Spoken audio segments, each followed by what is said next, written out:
Fase 3.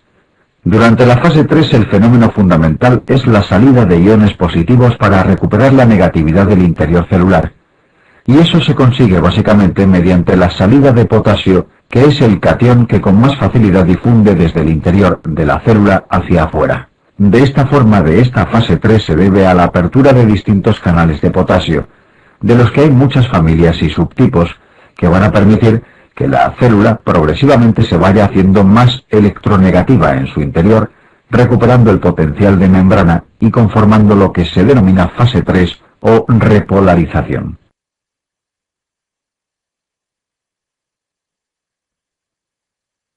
La bomba sodio-potasio sigue trabajando y se va devolviendo el calcio al sistema reticulosarcoplásmico, con lo que se recupera el equilibrio basal, encontrándose de nuevo preparada la célula para recibir una nueva despolarización, es decir, un nuevo potencial de acción.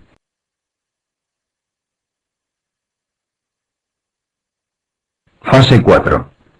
En este momento existe un grupo especial de células que son las del sistema de conducción cardíaco.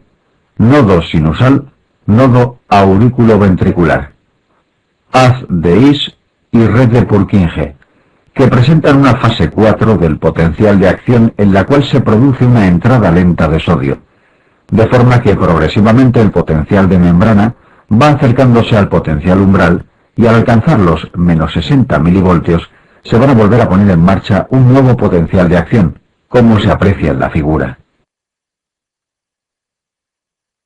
Fase 4 con una pendiente ascendente solamente acontece en el sistema de conducción cardíaco, pues solo sus células presentan los canales que permiten la entrada lenta de sodio. Cuanto más arriba en el sistema de conducción, más empinada es la pendiente de la fase 4 y antes se producirá una nueva despolarización espontánea. Por eso el nodo sinusal es el marcapasos fisiológico del corazón.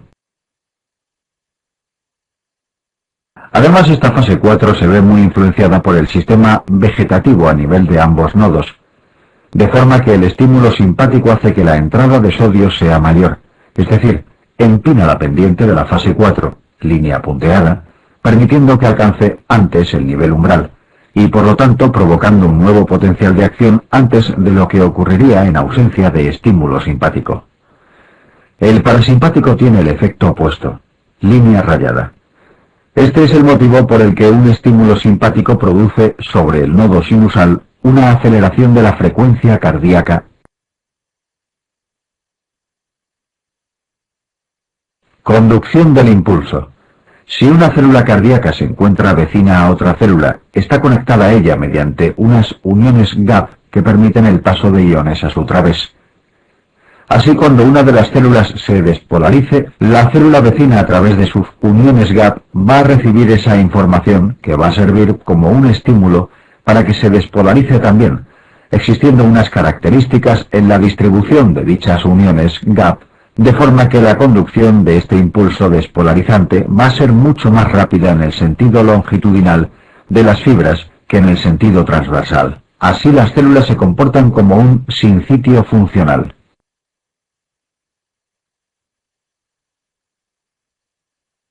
El impulso que viaja a través del sistema de conducción va a hacer que, por ejemplo, si una célula de la red de Purkinje está poco a poco aumentando su nivel de potencial de membrana con una pendiente muy tendida, puesto que tiene una entrada muy lenta de sodio, antes de que llegue a alcanzar por sí misma el potencial umbral, le llega desde arriba, a través de las uniones gap, la señal para despolarizarse.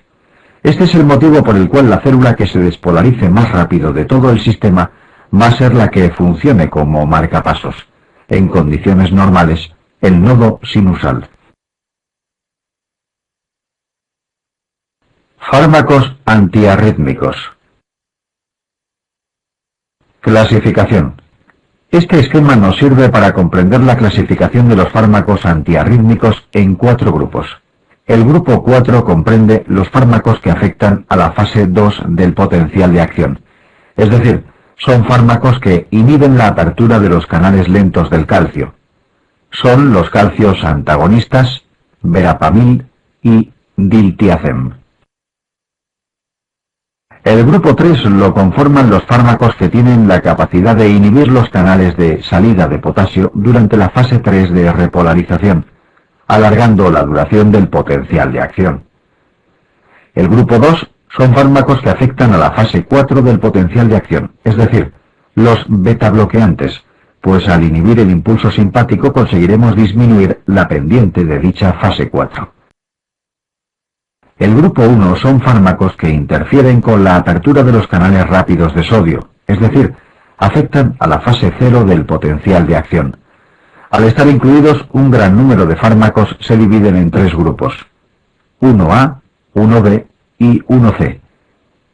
Enlentecen la velocidad de conducción del impulso despolarizante y no alteran la duración del potencial de acción, salvo los 1A, que también inhiben la salida de potasio, actuando pues como grupo 1 y 3 a la vez.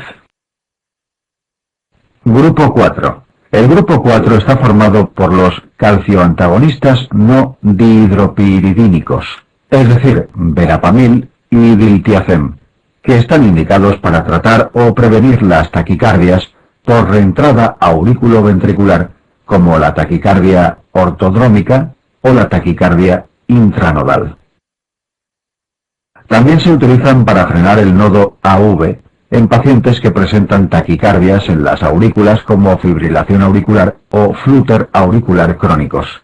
El efecto secundario fundamental es el inotropismo negativo, puesto que al inhibir la entrada de calcio entre las células disminuyen la fuerza contráctil del corazón.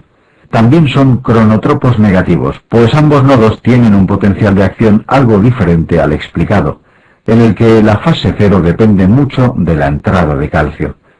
Otros efectos son la vasodilatación por relajar el músculo lisovascular, el estreñimiento o los edemas en miembros inferiores. Grupo 2. En cuanto al grupo 2, está conformado por los fármacos beta-bloqueantes. Sin embargo, los beta-bloqueantes son mucho más que un antiarrítmico, por lo que en la mayoría de los textos médicos, cuando se habla de los antiarrítmicos, no se refiere a este grupo 2, pues sus efectos exceden en gran medida el efecto antiarrítmico. Tienen otros efectos sobre la contractilidad cardíaca, inotropo negativo, las demandas de oxígeno, el umbral fibrilatorio y otros muchos mecanismos que los hacen muy valiosos en los cardiópatas. Si nos centramos en su efecto antiarrítmico, hay que decir que lo más relevante es su efecto de freno sobre el nodo sinusal y auriculoventricular, y por tanto de control de la frecuencia cardíaca en respuesta a la fibrilación o flúter auricular. También son útiles en las taquicardias por reentrada AV. Además, se pueden utilizar para tratar la taquicardia sinusal en respuesta a circunstancias como las crisis de hipertiroidismo. Están especialmente indicados en pacientes con enfermedad coronaria o con insuficiencia cardíaca por disfunción sistólica, dado que en ambas situaciones han demostrado mejorar la supervivencia. Los efectos secundarios son múltiples y son de destacar la astenia, que es el más frecuente, la braquicardia, el broncoespasmo o la impotencia. Grupo 3. Los fármacos del grupo 3, por enlentecer la salida de potasio y la repolarización, producen un efecto en electrocardiograma que es la prolongación del intervalo QT, pues el QT expresa el tiempo entre el QRS, onda de despolarización ventricular, y el final de la onda T, onda de la repolarización ventricular. Del intervalo QT puede dar lugar a unas arritmias que se denominan taquicardia en torsión de puntas o taquicardia helicoidal, que es una arritmia ventricular maligna, polimorfa y que suele provocar síncope cuando la arritmia se autolimita y si no lo hace, provoca la muerte súbita del paciente. Por lo tanto, los fármacos del grupo 3 pueden provocar muerte súbita induciendo arritmias del tipo torsadas de puntas. Este fenómeno también lo presentan los del grupo 1A. Por este motivo, los fármacos grupo 3 deben iniciarse a nivel intrahospitalario, especialmente los primeros 3 o 4 días, pues en ese tiempo es cuando es mayor el riesgo de provocar torsadas de puntas. A excepción de amiodarona, que aunque prolonga el QT es excepcional que provoque muerte súbita, por lo que sí puede iniciarse de forma ambulatoria. Sin embargo, con sotalol o dofetilide, el riesgo alcanza casi el 5% de los pacientes. Tienen el máximo riesgo de tener torsadas de puntas por emplear fármacos que prolongan el QT las mujeres con hipertensión e hipertrofia ventricular.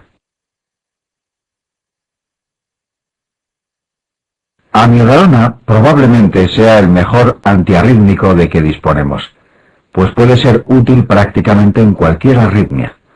Sin embargo, como fármaco de primera elección hay que saber que es el único antiarrítmico que se puede emplear de forma crónica en pacientes que presentan cardiopatía estructural, es decir, el paciente que tenga cualquier enfermedad estructural del corazón que necesite un tratamiento antiarrítmico crónico.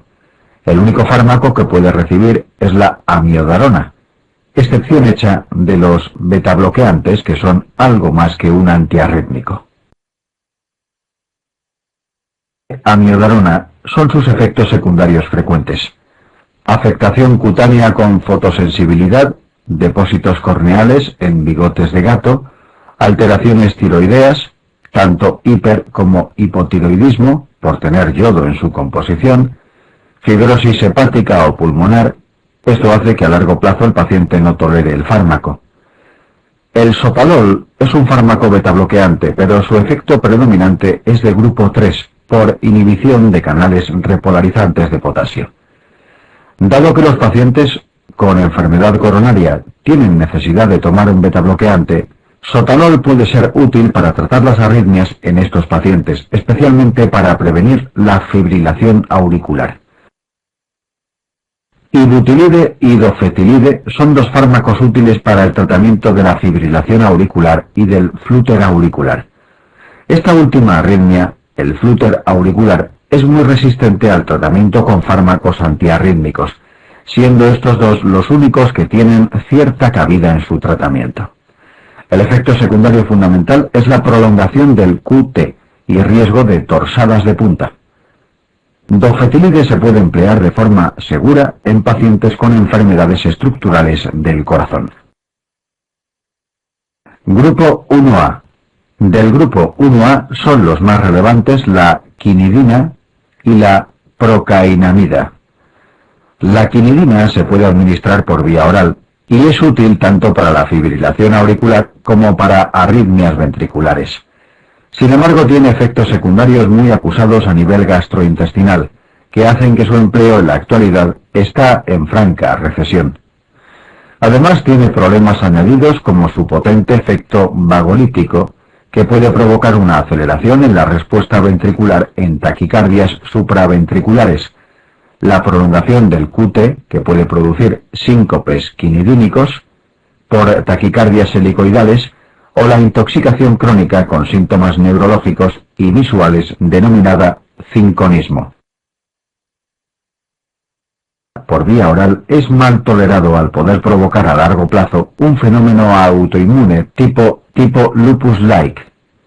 Por vía intravenosa sigue empleándose y es el tratamiento de elección de la taquicardia ventricular monomorfa sostenida, TVMS, bien tolerada.